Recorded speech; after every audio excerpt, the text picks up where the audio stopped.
నమస్తే అండి. ఈ ఫోటోలు ఉన్న ఆయన నా భర్త సంగెం ప్రవీణ్, దర్పల్లి మండల్ అగ్రికల్చర్ ఆఫీసర్ అండి.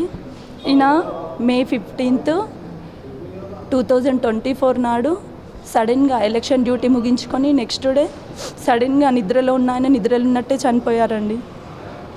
అయితే మానిటరీ బెనిఫిట్స్ కోసము ఈయన చనిపోయిన 1 month నుండి ఆఫీసుల చుట్టూ తిరుగుతూనే ఉన్నా సార్. ఇప్పటి వరకు మాకు న్యాయం జరగలేదు.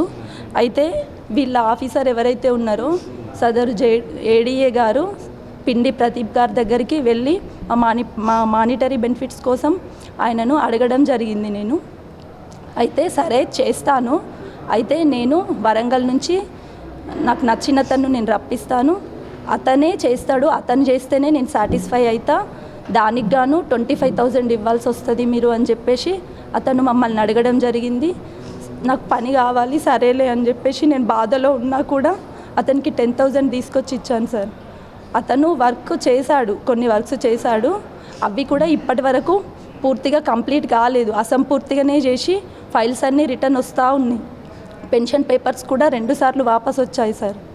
అయితే ఇందులోనే భాగంగా TSGLI గురించి నేను అడగడం జరిగింది. అడిగితే ఓన్లీ మీ సార్కి 1400 బాండ్ ఒక్కటే ఉంది, మిగతా బాండ్స్ ఏం లేవు అంటే ఎందుకు సార్ ఎందుకు ఉండవు, తను ప్రపోజల్ ఫామ్ ఇచ్చాడు నాకు తెలుసు సార్ అని చెప్పేసి నేను అడిగాను. అడిగితే అసలు ప్రపోజల్ ఫామ్ ఇవ్వలేదు మీ సారు అని చెప్పేసి, మా సారు చనిపోయిన 3 daysకే అంటే May 15th రోజు చనిపోతే May 18th రోజు వీళ్ళ ప్రపోజల్ ఫామ్స్ ఫార్వర్డ్ చేశాడు సార్. అయితే ఎందుకు అంటే దాంట్లో రియాలిటీ ఉంటే May 15th కన్నా మా సార్ ఇవ్వకపోయి ఉంటే May 15th కన్నా ముందే ఆ ప్రపోజల్ ఫామ్స్ TSGLIకి ఫార్వర్డ్ చేసి ఉండాలి. కానీ అతను అట్లా ఫార్వర్డ్ చేయలేదు. మాకు అన్యాయం చేయాలనే దురుద్దేశంతో ఆయన May 18th పంపించి అతని తప్పిదాన్ని మా మీద నెట్టేస్తున్నాడు సార్. ఇప్పుడు నేను ఎన్నిసార్లు తిరిగినా ఎన్నిసార్లు అడిగినా కూడా మీ ప్రపోజల్ ఫాము అసలు రాలేదు నాకు అని చెప్పేసి అంటున్నాడు సార్. ఆ ప్రపోజల్ ఫామ్ ఖచ్చితంగా అతడు దురుద్దేశంతో చింపేసి మిగతా ఏవోలు ఎవరైతున్నారో మా సార్తో పాటు ఇచ్చిన వాళ్ళే పంపించారు సార్. అయితే దీని మీద నాకు ఎంక్వైరీ కావాలి అని చెప్పేసి నేను మిగతా ఏవోళ్ళందరినీ సహాయం కోరి వాళ్ళందరినీ తీసుకొని ఏడీఏ గారి ఆఫీస్కి వెళ్ళడం జరిగింది. ఏడీఏ ఆఫీస్కి వెళ్తే అతను ఏమన్నాడంటే, నువ్వు వీళ్ళందరిని ఎందుకు తీసుకొని వచ్చినావమ్మా, నన్ను చంపేస్తావా, చంపేస్తే చచ్చిపోతా కావచ్చు, నా భార్య కూడా నీలాగానే బొట్టు రాల్చుకొని విధవరాలై ఇంట్లో కూర్చుంటుంది, సరే ఏం ప్రాబ్లం లేదు అని అన్నాడు సార్. అది నా ఆత్మాభిమానాన్ని చాలా దెబ్బతీసింది సార్. నేను అందుకనే నా ఆత్మాభిమానం దెబ్బతీసినందుకు ఈ ఏవోలందరినీ నాకు సహాయం తీసుకొని మా మరిది గారిని సహాయం తీసుకొని నేను కలెక్టర్ గారి దగ్గరికి వెళ్ళిన. కలెక్టర్ గారికి మా బాధని 2-3 times చెప్పడం జరిగింది. 2-3 times చెప్తే అతను సానుకూలంగా స్పందించి ఎంక్వైరీ ఆఫీసర్ని వేశారు.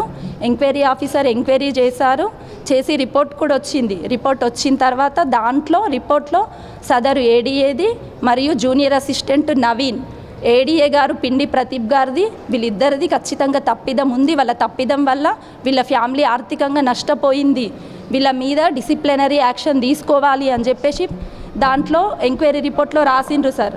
రాసి ఈ మా ముందరిని సైన్ పెట్టిండ్రు. దాంట్లో పెట్టి ఇది మీ కమిషనర్కి పంపిస్తామమ్మా, అది వచ్చిన తర్వాత వాళ్ళు ఎట్లా చెప్తే అట్లా వస్తుంది మీకు అని చెప్పేసి అన్నారు సార్. సరేలే అని చెప్పేసి మళ్ళీ ఏడీఏ గారిని కూడా వచ్చి కలిసినాం, వాజీద్ హుస్సేన్ అతను. అయితే వచ్చి కలిస్తే అతను ఏమన్నాడు అంటే, అమ్మ మీకు ఏం అన్యాయం జరగదు, మీకు న్యాయమే జరుగుతుందని చెప్పారు. మేము అదే నమ్మి 2-3 times కూడా వాపస్ వెళ్ళిపోయినాం సార్. చేస్తా అంటున్నారు కదా సరే అని చెప్పేసి. ఇందులో ఏంది అని అంటే అతను రిటైర్మెంట్కి దగ్గరగా ఉన్నాడు. ఇదంతా సమస్య నా చుట్టూ ఎక్కడ జుట్టుకుంటుందో అని చెప్పేసి తెలివిగా మమ్మల్ని మభ్యపెట్టి ఇంటికి వచ్చి అడిగిన ప్రతిసారి వాపస్ పంపిస్తూ ఉన్నాడు. ఎందుకంటే మీ పనులు చేస్తాము అవుతున్నాయి అని చెప్పేసి మమ్మల్ని మభ్యపెట్టి పక్కదోవ పట్టించిండు. ఇప్పుడు అతను రిటైర్మెంట్ అయిపోయిన తర్వాత ఆ రిపోర్ట్ ఏదైతుందో దాన్ని ఏడీఏ పిండి ప్రదీప్ గారికి అనుకూలంగా ఈ వాజీద్ హుస్సేన్ గారు, ఇప్పుడు వచ్చిన ఇన్ఛార్జ్ గారు అంటే అతని ప్లేస్లో వచ్చిన ఇన్ఛార్జ్, వీళ్ళిద్దరూ ఆయనకు సపోర్ట్ చేసి మాకు అన్యాయం చేయాలని చూస్తున్నారు సార్. అందుకనే నేను మీ మీడియాని ఆశ్రయించడం జరిగింది. మా డిమాండ్ ఏంది అని అంటే, మాకు న్యాయం ఏం కావాలి అని అంటే ఆ TSGLI మా సార్ది సరే మా సార్ ప్రపోజల్ ఫామ్ ఇవ్వకపోయి ఉంటే తనది ఎందుకు కట్ చేసుకుంటున్నారు? 16 months నుంచి ఆయనది 5,000 కట్ అయింది. మా సార్ ప్రపోజల్ ఫామ్ ఇవ్వకుండా ఎందుకు కట్ చేసినట్టు? జీవో రూల్ ప్రకారం చూస్తే 3,000 కన్నా ఒక సింగిల్ 1 రూపీ పెంచాలన్నా కూడా అప్లికెంట్ పర్మిషన్ లేకుండా అసలు కట్ చేయడానికే లేదు. మరి ఆయన ఇవ్వనప్పుడు, ఆయన చెప్పనప్పుడు వాళ్ళు ఏ రూల్ ప్రకారం కట్ చేసుకున్నారు? కట్ చేసుకున్నప్పుడు మాకు బాండ్ ఉండాలి ఖచ్చితంగా. ఇప్పుడు బాండ్ ఎందుకు లేదు అని అంటున్నారు. ఆ అప్లికేషన్ ఫామ్ ఎందుకు మాయం చేసిండు అతను?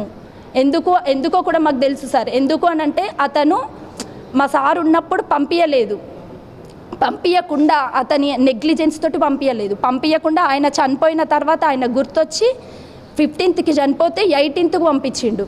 అది నేను వెంటనే రెక్టిఫై చేసి అతన్ని అడిగితే అసలు ప్రపోజల్ ఫామ్ ఇవ్వలేదు అని చింపేసి మిగతా వాళ్ళే పంపించిండు.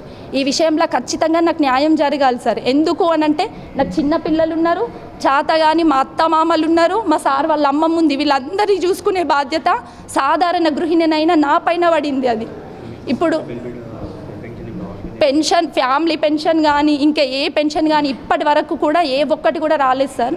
ఏంది అంటే పెన్షన్ పేపర్స్ 2 times, ఒకసారేమో వాళ్ళ తప్పిదంతో తప్పు జరిగింది అని చెప్పేసి వాపస్ వచ్చింది, సెకండ్ టైం మళ్ళీ వాపస్ వచ్చింది. ఎందుకు వచ్చింది వాపస్ అని అడిగితే నేచురల్ గార్డియన్షిప్ సర్టిఫికేట్ తీసుకురావాలి మీరు అంటే ఈ పిల్లలిద్దరికి తల్లి నువ్వే అని చెప్పేసి నేను నిరూపించుకొని సర్టిఫికేట్ తీసుకురావాలంట. అతని దగ్గరికి వెళ్ళి సర్టిఫికేట్ టైప్ చేయమని అడిగితే అతను నవ్విండు సార్. ఎందుకంటే ఏ డిపార్ట్మెంట్ వాళ్ళు చనిపోయినా ఇప్పటి వరకు ఇట్లాంటి సర్టిఫికేట్ మేము ఎక్కడ రెడీ చేయలేదు, ఫస్ట్ మీకే చేస్తున్నామమ్మా అని అతను నవ్విండు. ఈ డిపార్ట్మెంట్ తరఫున మా సార్ ఇన్ని రోజులు 12 సంవత్సరాల నుంచి ఈ డిపార్ట్మెంట్లో వర్క్ చేసినందుకు మాకు చేస్తున్న న్యాయం ఏంది సార్? ఇక్కడ పూర్తిగా అన్యాయమే జరిగింది. ఈ డిపార్ట్మెంట్ వల్ల నాకు ఖచ్చితంగా నాకు న్యాయం జరిగే వరకు నేను ఈ పోరాటం చేస్తూనే ఉంటా సార్. ప్లీజ్ స్థానిక ప్రతినిధులు ఎవరైనా సరే నాకు వెంటనే స్పందించి న్యాయం చేయాలని నేను సవినయంగా వేడుకుంటున్నాను సార్.